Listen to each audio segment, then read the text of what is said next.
Making your own luxurious body butters from scratch is super fun and rewarding. But from greasiness to graininess, there's a lot that can go wrong when you're trying to craft the body butter of your dreams.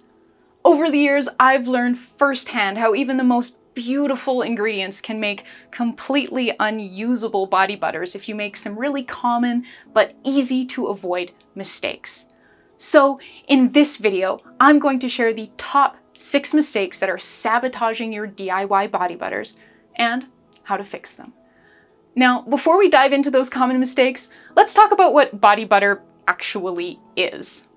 Body butters are mostly made of butters, like shea or mango, that are then mixed with other fatty ingredients like liquid oils. Body butters can be solid and balmy, soft and scoopy, or molded into a bar. They're a rich body moisturizer, but they're not just a special kind of lotion or cream.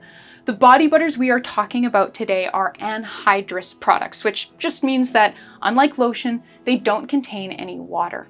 Emulsified body butters that do contain water are also a thing, but they're a different thing and not what we're talking about in this video.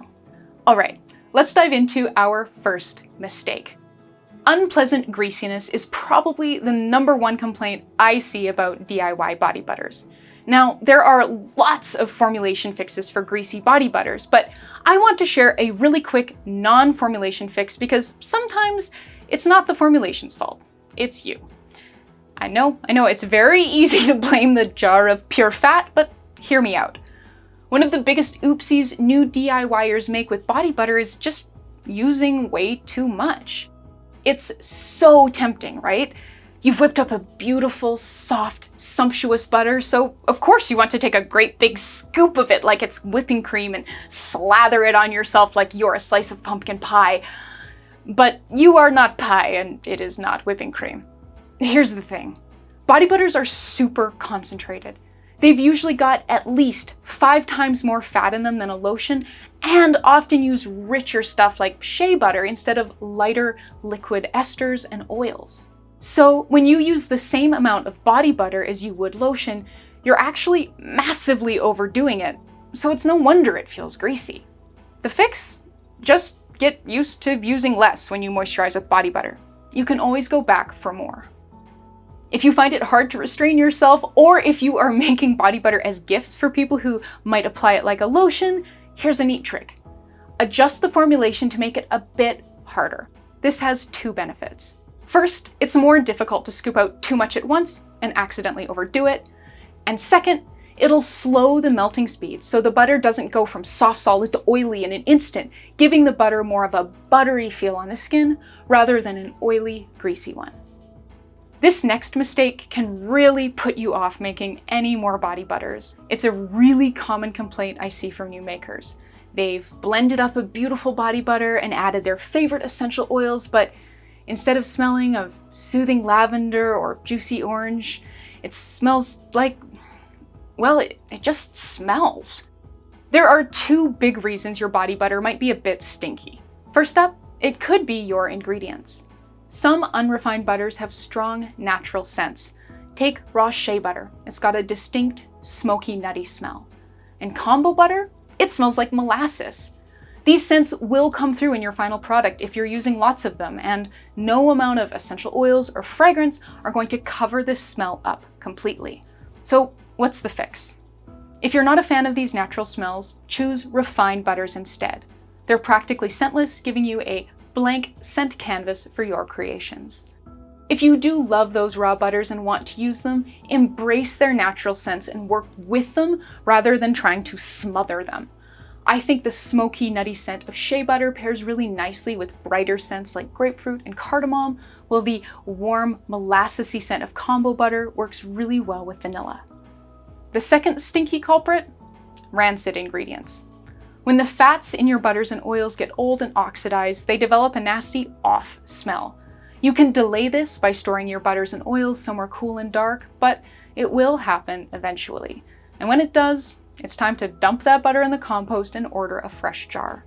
If you find you're composting more rancid butters than you use, buy less next time. The next mistake is one I see all the time with new makers, and it leaves them wondering, why is my body butter not as light as I want it to be? And why are my body butters melting when I mail them to my friends? So here's the thing. Body butters are amazing, but they're not magic. They've got some key limitations that are just built into the type of formulation they are, and they're unavoidable. A big one is that because they're a blend of fats designed to melt on the skin when you apply them, body butters just aren't as stable as lotions when it comes to temperature fluctuations.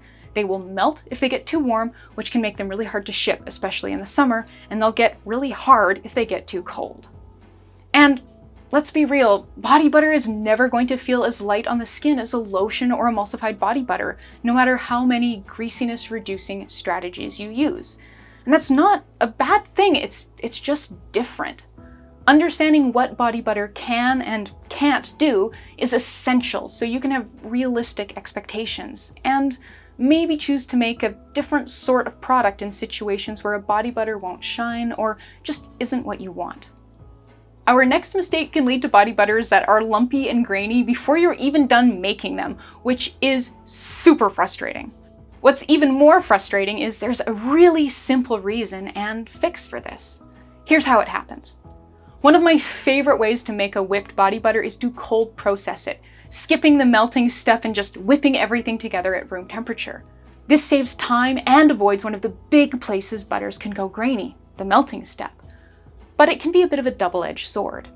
If your buttery ingredients aren't smooth when you start, they're not going to be smooth in the finished body butter either. That's why it's essential that you pinch off a bit of each butter and rub it between your fingers to ensure it is smooth before you turn it into a cold processed body butter. If it is silky smooth, you are good to go, but if it feels grainy or mealy, you'll need to save that butter for a formulation where it will be melted first so those lumps get smoothed out.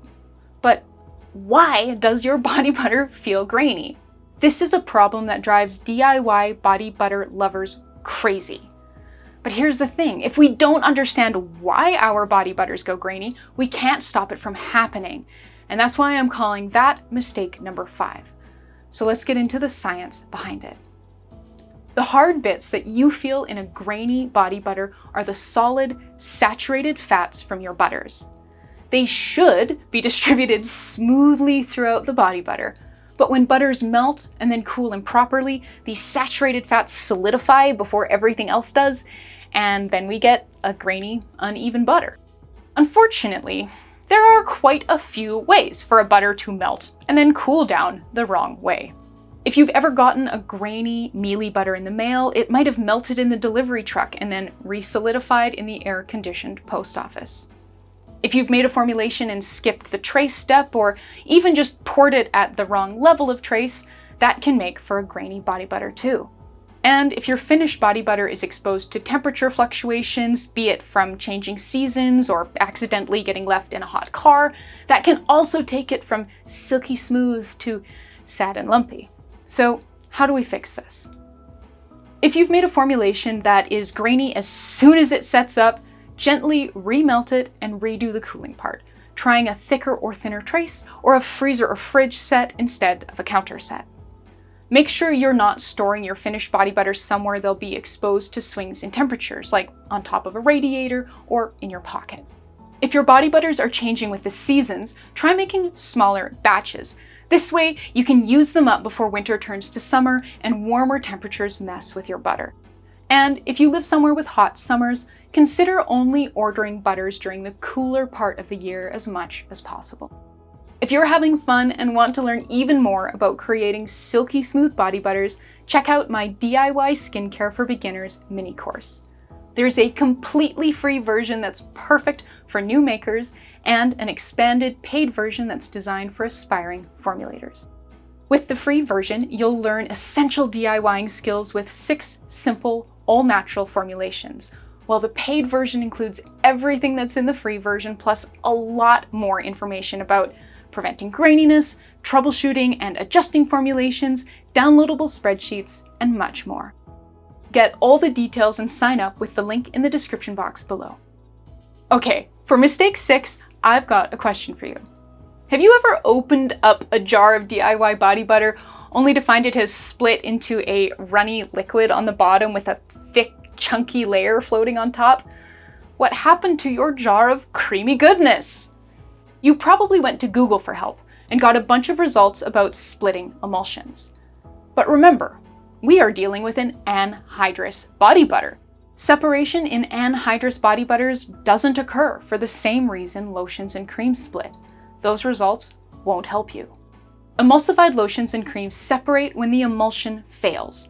This might be due to inadequate blending, not using an emulsifier, or not stabilizing the emulsion properly. But anhydrous products aren't emulsions. They're made entirely of oils and butters, and those don't need an emulsifier to mix. So how can they separate? In body butters, separation is actually a symptom of a different problem that we've already talked about back in mistake number 3, melting. If you are seeing different layers in your body butter, it's too warm.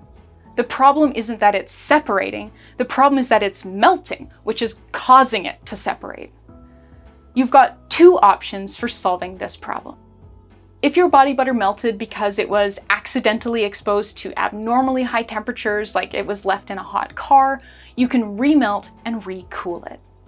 But if separation is a recurring issue, or if a new formulation never sets up for you the way it was supposed to, it's time to tweak your formulation. If you live somewhere quite hot, incorporating 1 to 3% of either beeswax or stearic acid can really help. Beeswax and stearic acid both have higher melting points than any butter, so they'll raise the melting point of your body butter quite a bit, even though you're just using a little, making it more stable in higher temperatures. If your body butter is only a little bit too soft or a little bit too hard though, beeswax or stearic acid are probably overkill and will make your body butter much too hard. Instead, you'll want to adjust the ratios of the ingredients that are already in the formulation. So watch this video next to learn how to do that.